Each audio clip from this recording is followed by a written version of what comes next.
같이 읽어보겠습니다. 신약성경 사도행전 18장 18절입니다. 같이 읽습니다. 바울은 더 여러 날 유하다가 형제들을 작별하고 배 타고 수리아로 떠나갈새 보로스길라와 아굴라도 함께하더라. 바울이 일찍 서원이 있으므로 갱그레아에서 머리를 깎았더라. 아멘. 사도 바울의 서원 이야기가 나오고 사도 바울이 서원이 있었고 그래서 머리를 깎았다 그렇게 말씀합니다. 사도 바울이 행한 것은 구약 성경에 있는 그 나시린 서원하고 사실은 연결되는 건데 서원이 주님께서는 서원에 대하여 서원과 맹세라는 단어가 굉장히 유사하고 비슷한 단어예요. 근데 주님께서는 너희는 도무지 맹세하지 말라 그렇게 말씀합니다. 근데 그 맹세도 두 가지 이중적인 측면이 있어요. 하나는 하지 말아야 되는 부분이 있고 또한 할 수 있는 열려있는 부분이 있어요. 그러니까 우리가 맹목적으로 성경을 보면 안 되고 왜냐하면 사도 바울이 서원을 했어요. 이게 서원은 어떤 면으로 보면 서원과 맹세는 비슷하고 그 다음에 서원, 맹세보다 좀 더 강한 것이나 유사한 것이 서원이라고 말할 수 있는데 주님께서 맹세하지 말라 그랬는데 맹세한 종류의 서원을 사도 바울이 그 주님의 말씀을 모르는 사람이 아닌 사람이 했을 리는 없기 때문에 그러니까 사도 바울이 머리를 깎았다는 이야기는 그런 거예요. 사도 바울이 작정 기도를 했다니 하나님 앞에서 작정을 했어요. 하나님 앞에서 한 달이든지 반년이든지 그런 하나님 앞에서 어떤 특별한 기도 제목을 가지고 작정을 아마 했을 거예요. 그 다음에 하나님을 그 믿음으로 기도하고 섬겼어요. 그리고 그날이 다 찼어요. 다 차니까 머리를 깎았어요. 우리도 머리를 깎아야 되느냐? 그건 아니죠. 이봉경 사람이 작정 기도가 끝나고 머리를 깎아버리면 곤란하죠. 근데 그 남자들에 대한 이야기. 그렇다고 남자들이 또 빡빡 깎느냐? 또 그런 것도 아닌데 왜 유대인인 사도 바울은 그게 가능했느냐 그러면 유대인의 구약시대 율법이 그것이 사람 몸에 배어 있었기 때문에 그래요. 율법 중에서 서원한 사람 중에 특별한 서원은 나시린 서원이에요. 나시린 서원했던 기간은 그 서원이 끝나면 머리를 깎았어요. 수염도 깎았어요. 온몸에 있는 털을 다 밀었어요. 근데 그 서원이 중간에 파기됐으면 다시 시작합니다. 다 깎은 다음에 다시 시작해요. 근데 끝나도 정확히 잘 끝나도 민수기 6장에 보면 그런 내용이 나오는데 그래서 어떤 면에서는 삼손 같은 경우도 그런 경우에 속해요. 근데 삼손도 나시린 서원한 사람이에요. 나시린 서원돼서 하나님 앞에서 거룩하게 산 사람인데 사실은 삼손의 삶이 거룩지 않았지요.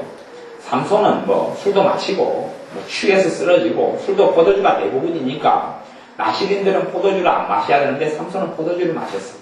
그래도 하나님의 성령의 권능이 떠나지 아니하였어요. 창기들하고 맨날 쫓아다녔어요. 그렇게 살았는데도 하나님의 권능이 안 떠났어요. 근데 오직 하나 나시린 서원의 여러 가지 덕목 가운데 하나 머리가 깎여버리니까 성령의 권능이 떠나버리고 맙니다. 그런 것처럼 머리는 굉장히 중요한 것이고 우리가 다 이해하지 못하지만 고린도전서 같은 경우도 여자들은 머리를 길러야 되는데 머리 기르는 이유가 천사들 때문에 그렇다고 그래요. 머리를 기르는 이유가 천사들 때문에 그런데 천사들 앞에서 자기의 자기의 권위 위에 있는 남편이 있고 자기의 머리 권위 위에 있는 사람이 있다는 것을 표현하기 위해서 머리를 길러야 한다, 여자들은. 그래서 긴 머리가 영광이 된다. 우리가 다 이해하지 못하는, 왜 천사 때문에 여자가 머리를 길러야 되냐? 나도 남자처럼 커트머리도 하고 싶고, 빡빡이로도 살고 싶다, 스포츠머리도 살고 싶다, 그렇게 할 수 있죠. 근데 성경에서는 그런 부분도 이야기해요. 그래서 주님께서 서원을 반대하는 건 아니에요. 그러니 서원이 굉장히 효과적이고 강력한 하나님의 역사가 있기 때문에 그렇기 때문에 서원에 대해서 반대하는 건 아니에요.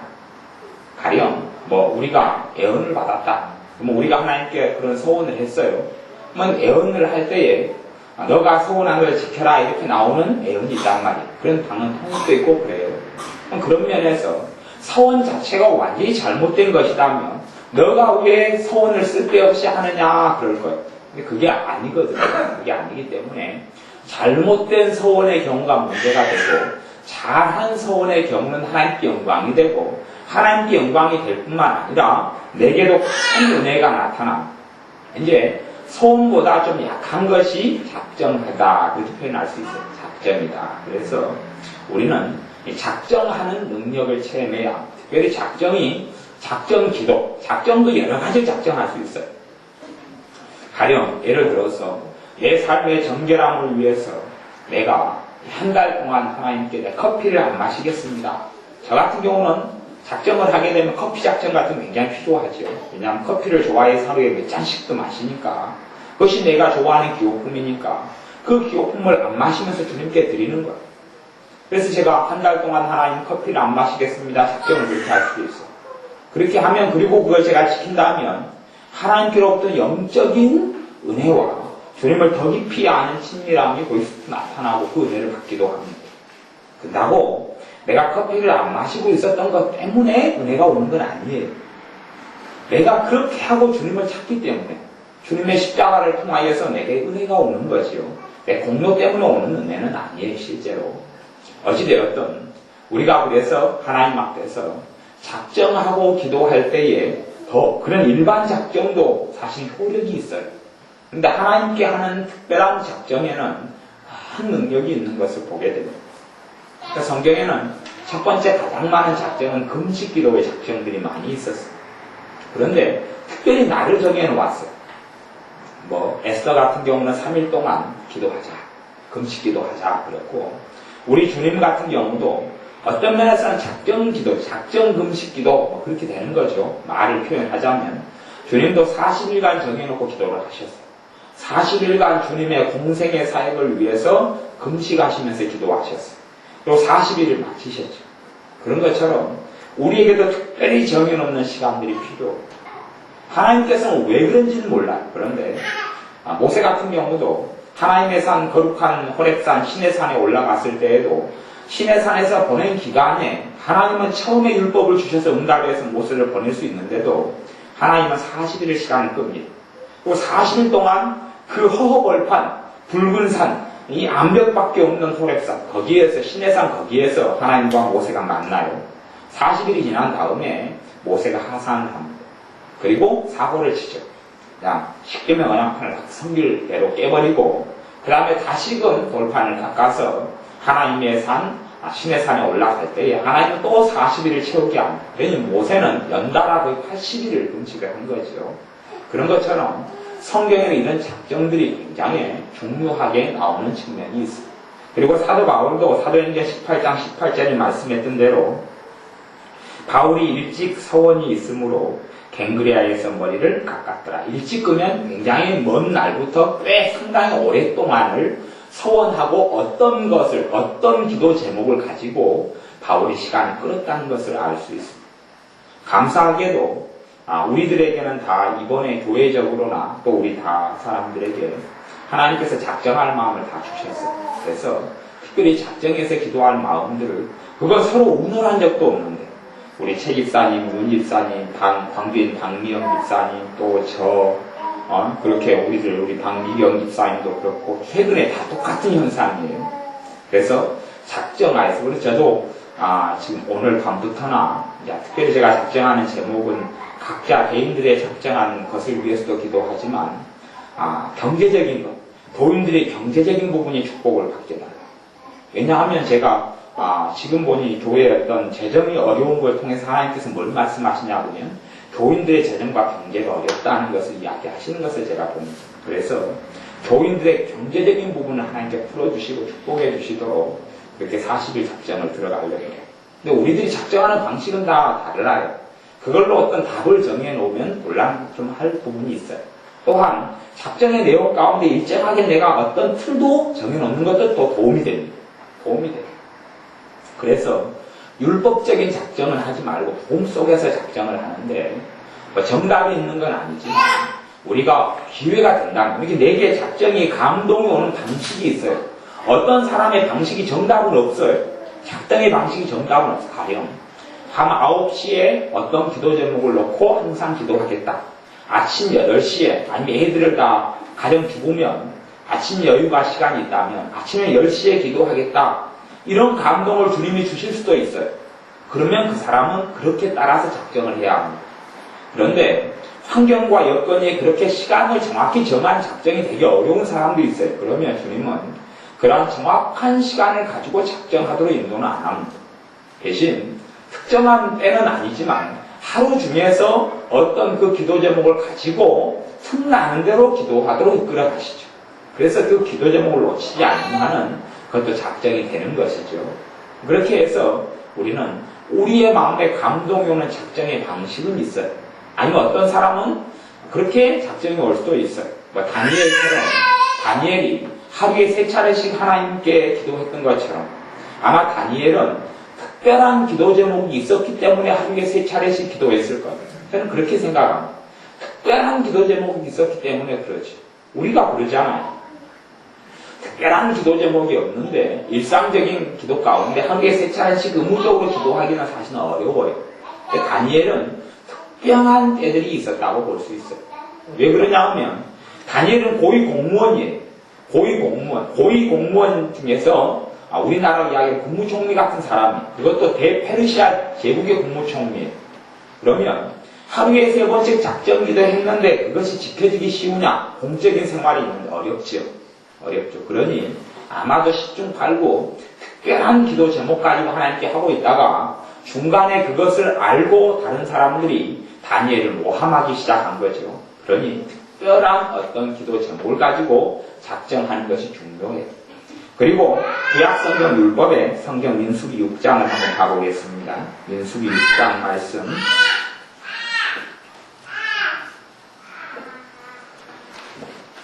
민수기 6장, 창세기, 출애굽기, 레위기, 민수기 6장, 제가 가지고 있는 성경 205쪽, 6쪽 있는데, 203쪽 있는데, 민수기 6장 1절부터 6절까지 말씀. 민수기 6장 1절부터 6절까지 말씀 같이 읽어보겠습니다.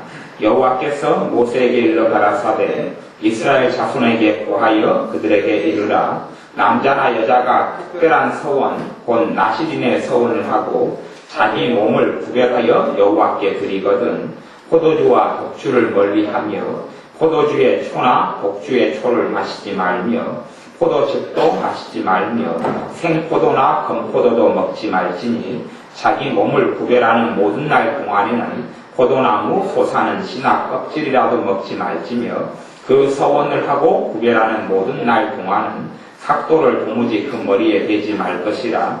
자기 몸을 구별하여 여호와께 드리는 날이 차기까지 그는 거룩한즉 그 머리털을 길게 자라게 할 것이며 자기 몸을 구별하여 여호와께 드리는 모든 날 동안은 시체를 가까이 하지 말 것이요. 아멘. 그리고 여자도 포함되네요. 저는 얼마 전에 남자만 이야기한 여자도 포함해서 그러죠. 그들에게 이르라. 남자나 여자가 특별한 서원 곧 나신의 서원을 하고 여자도 나신 서원 끝나 빡빡 밀었죠. 그것을 봤으면 새로운 비구니가 탄생했다 아마 그랬을 것 같은데 여자도 똑같이 하나님 앞에서 똑같은 하나님의 백성이니 여자도 나시는 서원이 해당되는 사람들, 나시는 서원. 근데 여기 이야기하는 바는 특별한 기간, 특별한 자기 몸을 구별하여 여호와께 드리는 특별한 시간을 이야기하는 거예요. 그것은 그 사람이 정하는 거예요. 그 사람이 정하는데 내가 며칠 동안에 우리로 이야기한다면 이제 이 서원을 우리의 삶에 적용한다면 그 중에 하나가 작정기도가 되는 거예요. 서원을 하나님께 적용한다면 작정기도 정도가 나올 수 있어요. 그 외에 여러 가지 면들이 있죠. 신약성경 고린도전서 같은 경우는 내가 독신으로 살겠다, 처녀로 내가 늙겠다 이런 서원하는 부분도 있어요. 그러니 그런 서원을 했거든 그게 좋은 것이다 이렇게 나오는 부분도 있기 때문에 우리의 서원은 여러 가지 종류가 있어요. 그 가운데 인간적인 유혹적이고 잘못된 서원도 있어요. 그런 서원은 우리가 회개함으로 깨뜨리고 없어져야 할 부분도 있죠. 그런데 하나님께로부터 오는 서원, 하나님께로부터 온 작정, 그것은 내가 때로는 내 실제 그 삶에 좀 해로움이 생길 수도 있어요. 내 실제 그 삶에 안 좋은 것이 있을 수도 있어요. 내가 하는 소원 때문에, 내가 하는 작정 때문에 내 실제의 생활에 방해가 좀 될 수도 있어요. 그렇지만 해로울지라도 지켜라. 그 말은 내게 장기적으로 그것이 해롭다 그런 이야기를 하는 게 아니에요. 단기적으로 당장은 내가 좀 불편하고 단기적으로는 내가 좀 힘들 수 있는데, 그런데 그것이 장기적으로는 하나님 앞에서 옳고 내게도 유익이 되기 때문에 단기적으로는 해롭다 그런 이야기를 하는 것이지, 어떠한 소원이 하나님께도 좋지 않고 내게도 해롭다면 잘못된 소원이죠. 소원은 하나님 앞에서 나를 바르게 살게 해줘. 바른 소원은 하나님 앞에서 나를 올바르게 살아서 하나님을 섬기게 만드는 것이 바른 소원이에요. 그러니 우리의 작정도 마찬가지입니다. 우리의 작정도 그 작정을 통하여서 하나님을 바르게 섬기고 올바로 섬기게 만들어줍니다. 그러니 우리의 특별한 막힌 것들, 풀리지 않는 것들, 또 열리지 않는 것들, 하나님의 은혜가 특별히 필요한 부분들, 하나님의 축복이 특별히 필요한 부분들을 위하여 작정하는 것은 굉장히 중요합니다. 저는 무엇보다도 작정을 시작하게 되면 제일 먼저 기도해야 될 1순위가 있다고 저는 믿어요. 1순위가 뭐냐면 작정을 은혜 가운데 하게 해달라. 그게 1순위라고 저는 믿습니다. 왜냐하면 제가 작정을 한 다음에 많이 깨졌거든요. 작정을 한 다음에 많이 깨졌어요. 가령 제가 아침 금식을 옛날에는, 지금은 이제 제가 아침을 안 먹는 게 습관이 되니까 아침 금식 절대 안 합니다. 금식을 하나만 아침 밥 먹는 시간에 기도로 하나님께 드리고 보내야 되는데 뭐 그냥 굶어버리니까 아침 금식이 아니라 아침 금식이죠. 굶어버리는 거죠. 그러더니 아침 금식은 제가 작정도 안 합니다. 근데 옛날에는 아침 금식을 작정을 많이 했어요. 한 달, 1년 그렇게 많이 했어요. 근데 하다 보니까 까먹어버리는 거예요. 나도 모르게 뭐 복잡하고 몸으로 또 육체 일을 하고 뭐 이렇게 노동을 하고 이럴 때는 아침을 자꾸 먹어야지 힘을 쓰니까, 또 세참도 먹고 간식도 먹고 이러가면 그러니까요. 그냥 아침을 금식했으면 주로 우리의 시간대는 난 12시까지는 뭘 안 먹는 건데, 세참은 이제 오전 10시 가까이 돼서 한번 나온단 말이에요. 일하다 보면. 나오면 나도 모르게 라면을 막 맛있게 먹다가 생각이, 아이고 내가 지금 아침 금식 중이다. 그렇게 아무 생각 없이 그렇게 될 때가 많이 있어요. 그러다 보면 이걸 이제 고민이 되는 거예요. 내가 작정을 했다가 이렇게 깨져버렸는데 다시 시작해야 되느냐, 아니면 그냥 하나님께 하루 용서기도 하고, 그날은 안 된 걸 하고, 그날이 가령 40일이다 그러면은 20일 날 깨져버렸으면 이제 오늘 19일까지 다 됐으니까 20일은 빠지고 내일 20일이 돼가지고 하루도 연장하느냐, 이런 부분, 그런 부분에는 저는 개인적으로 자유가 있다고 믿습니다. 그것은 우리가 자유가 있는 부분이에요. 대신 어떨 때는 자유가 없느냐, 특별한 주님의 감동이 있을 수 있어요. 너 새로 시작해야 된다, 그런 감동이 올 때가 있어요. 그런 게 없으면 그렇게 해나가도 괜찮아요. 내가 작정을 우리가 40일 했어요.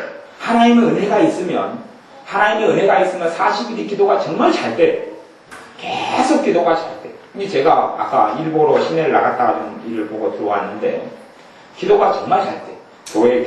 교회 만약 우리 교인들의 또 우리 집사님들의 경제적인 거, 물질적인 문제 하나님 축복해달라고 기도를 계속 한두 시간 계속 기도가 너무 잘 돼요. 성령 인도에 가시는 걸 제가 느껴요. 그래서 너무 기도가 잘 돼요. 그리고 너무 수월하고 편하죠. 기도를 하는 게 너무 수월하고 편한 거예요. 그 부분은. 그래서 이 부분은 하나님의 은혜가 있는 거죠.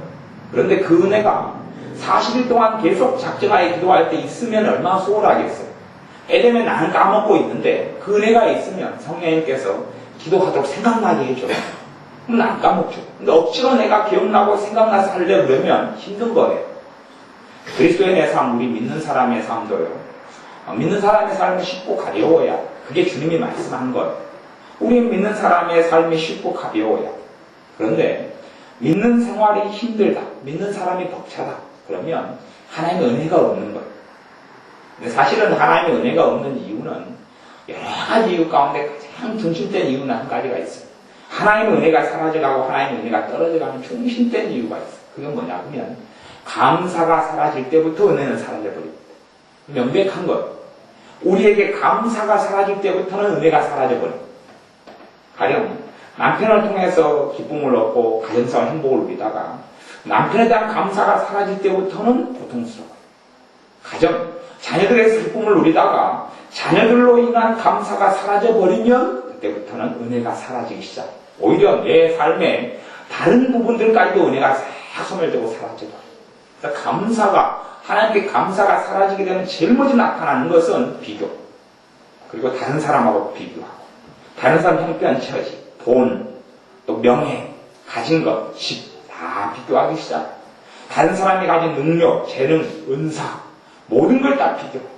그리고 감사가 사라지면서부터 열등감이 들고, 감사가 사라지기 시작부터 불만이 생기고, 불평이 생기고, 비관적이 되고, 그렇게 흘러가기 시작하고, 감사가 계속하여 사라지면 이제 입에서 나오는 게 감사 반대가 나오기 시작하죠. 불평이 나오고, 불만이 나오고, 정죄가 나오고, 이렇게 되면 나는 지금 하나님의 은혜를 잃어가고 있는 거예요. 하나님의 은혜가 유지되는 것은 감사를 하기 시작하고 내 입에서 감사가 풍성해지기 시작할수록 내 입에 풍성한 감사가 내 마음으로 들어가요. 내 마음에서 감사가 나오기 시작해요. 그때부터 하나님의 은혜가 임하고 기쁨이 나타나기 시작해요. 우리는 내가 우울한 대로 나를 가만히 놔두면 하나님의 때가 되면 내 기쁨을 주시겠지. 우울한 자리에서 나 계속 있으면 50년이 지나도 하나님 기쁨은 안 옵니다. 우울한 자리, 우울해요. 실제로 환경이 우울하고 형편이 우울하고 사는 게 우울하고 내 건강이 안 좋아서 우울할 수도 있어요. 우울한 건 어쩌란 말이고 우울한 건 사실이죠. 거기에서 내가 벗어나려면 내 그 형편 처지를 보기 전에 하나님께서 내게 지금 베풀어 주신 과거의 은혜, 현재에 내게 주시고 있는 은혜, 가정과 인생과 삶에 대해 주시는 은혜, 믿음과 신앙생활에 있어 주신 은혜, 무엇보다 큰 구원의 은혜, 그런 은혜에 대해서 감사하기 시작하면 우울한 것이 떨쳐져 버리기 시작합니다. 우울한 것이 내 삶과 마음과 심령에서 사라져 버리기 시작합니다.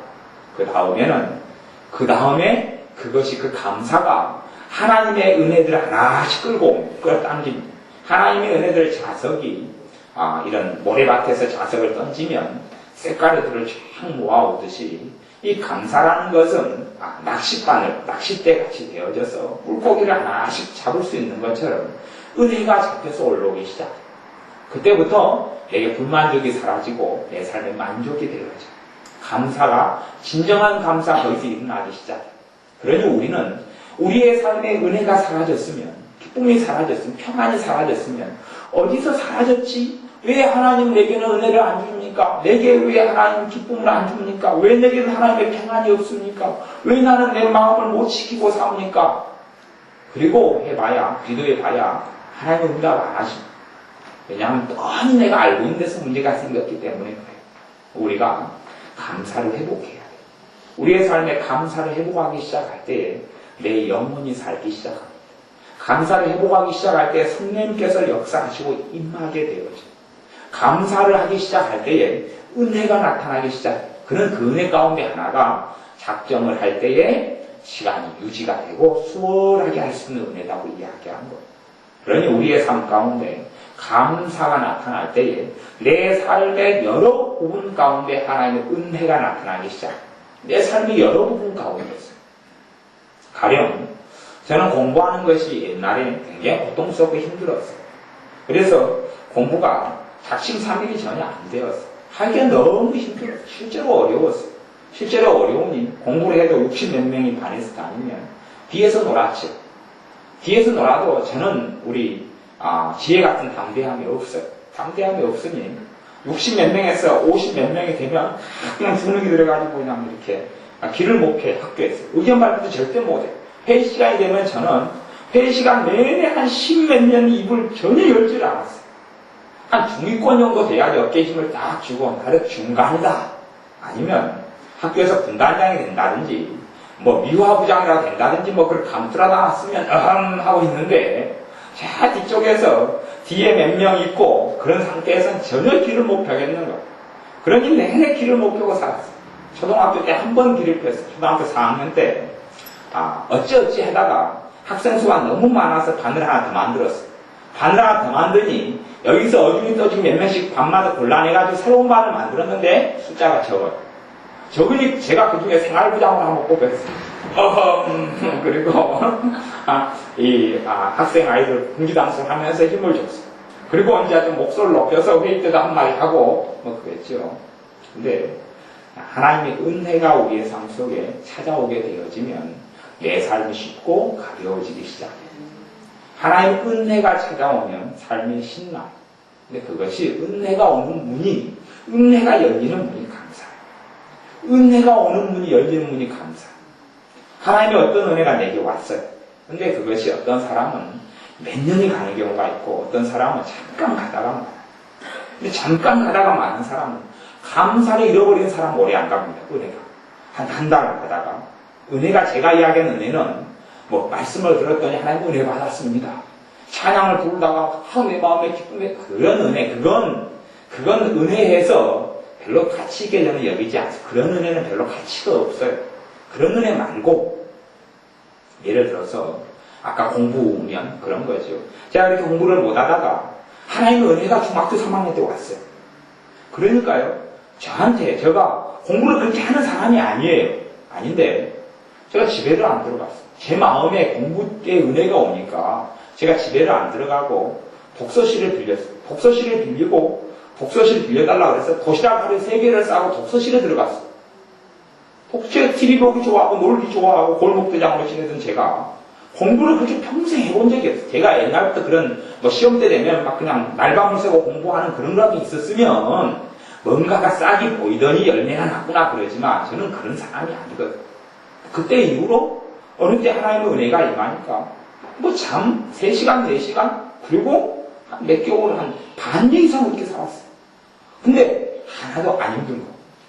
코에서 쌍꺼풀가 계속 흘러오는데도 피 나는 거 마시면서 즐겁게 재미나게 길 걸어가는데 이제 너무 이제 그렇게 막 혹사시키고 공부를 하니까 그래도 마음이 신난 거예요. 마음이 신나.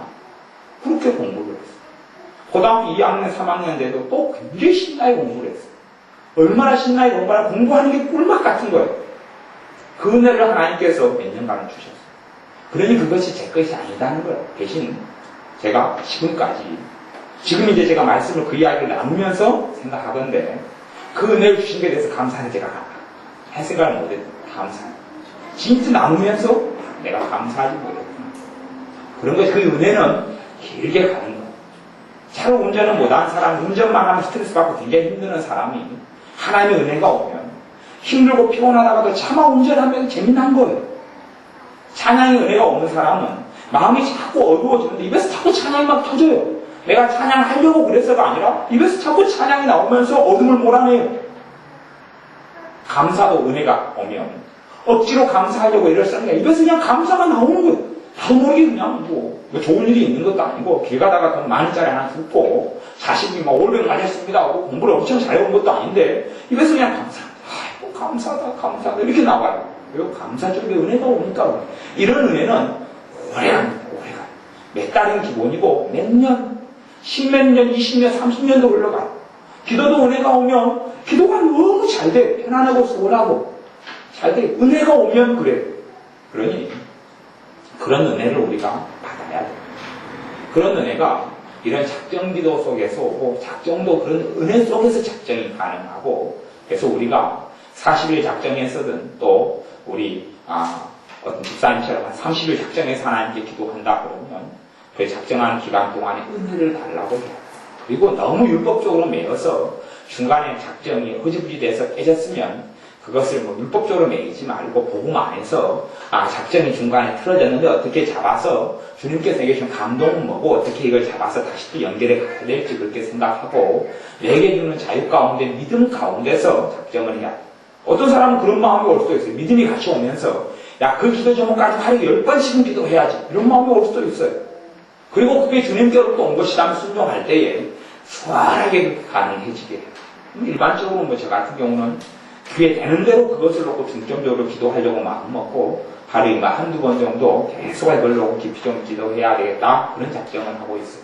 그러니 여러분이 40일 동안 어떤 특정한 기도 제목을 가지고 작정하시고 아니 30일을 가지고 작정하시고만 한다면 여러분이 기도 제목을 정확히 잡으셔야 돼요. 작정에서는 중심되는 것을 잡아요. 중심되는 걸 잡고 집을 짓는다 보면 짓는 기간은 소위 말하는 기도로 이야기하는 작정기도 시간이죠. 집을 짓는 것을 하나에 몰입해서 3층 집이다 하면 계속 그걸 짓는 거 아니에요. 그 집 그냥 조금 지어놨다가 그냥 내비둬버리고 1년 동안 내비둬버리고 집 썩어버립니다. 골짜가 다 썩어버려요. 그런지 그 짓는 동안에 거기에 몰입하는 거예요. 아니면 고구마를 심는다면 그 작정 기간이죠. 예를 들어 비유하자면 고구마를 심는데 하나 심으면 한 두록 심어놓고 내비뒀다가 한 달 지난 다음에 또 한 두록 심어놓고 또 한 달 지나면 한 두록 심어놓고 그 농사가 안 되는 거예요.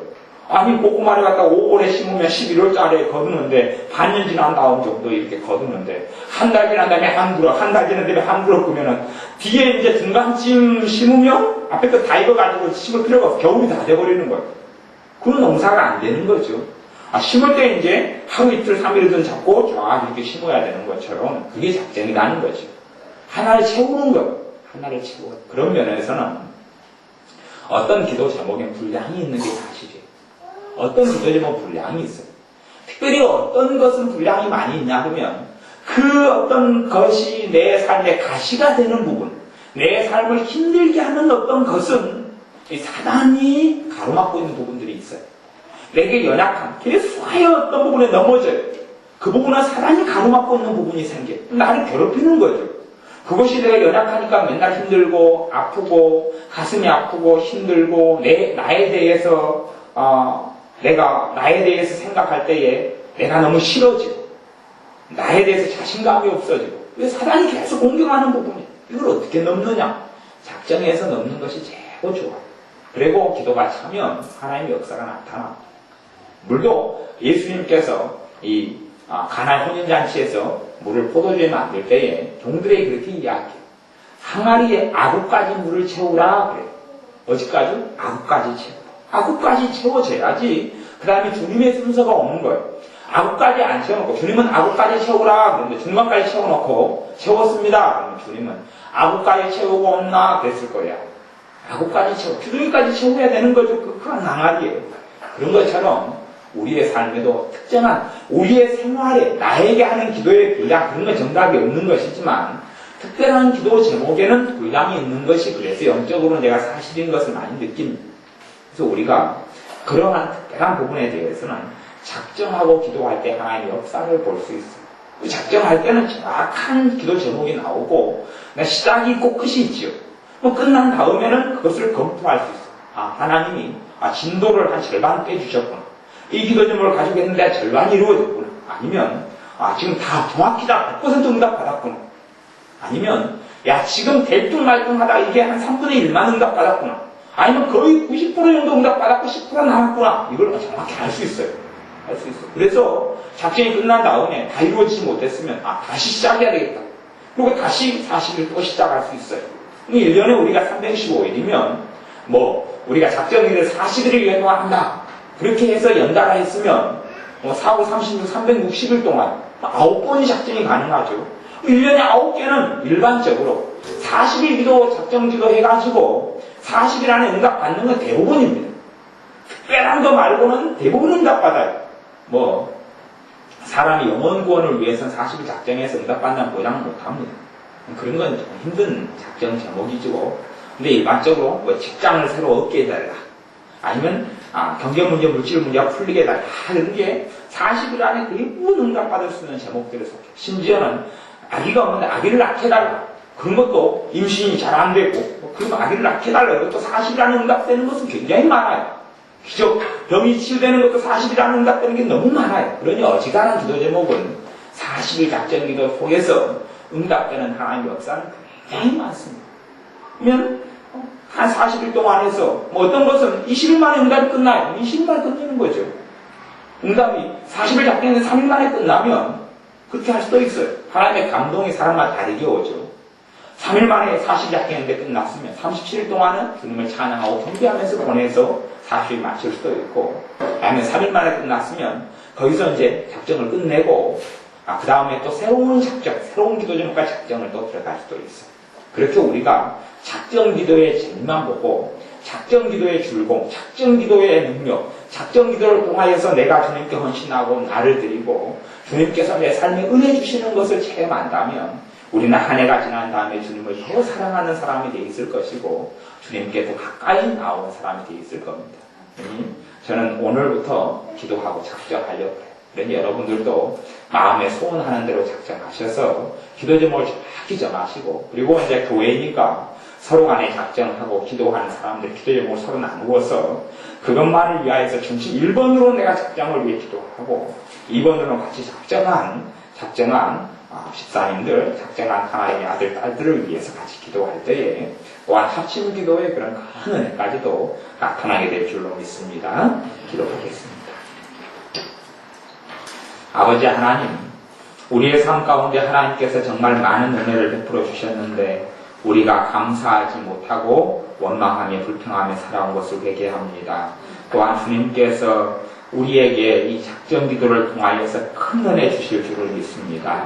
우리에게 작정으로 기도할 때에 은혜를 주셔서 사실을 작정 기도할 때에 은혜를 주셔서 작정이 잘 유지되게 하시고 또한 성령님의 역사하신 우리의 기도를 도와주셔서 하나님을 첫째는 기쁘게 해드리고 또한 둘째는 작정의 기도 제목도 이루어짐을 통하여 하나님께 영광 돌리며 우리의 삶에는 신선한 하나님의 큰 은혜를 받는 좋은 기회와 계기가 되게 하여 주옵소서.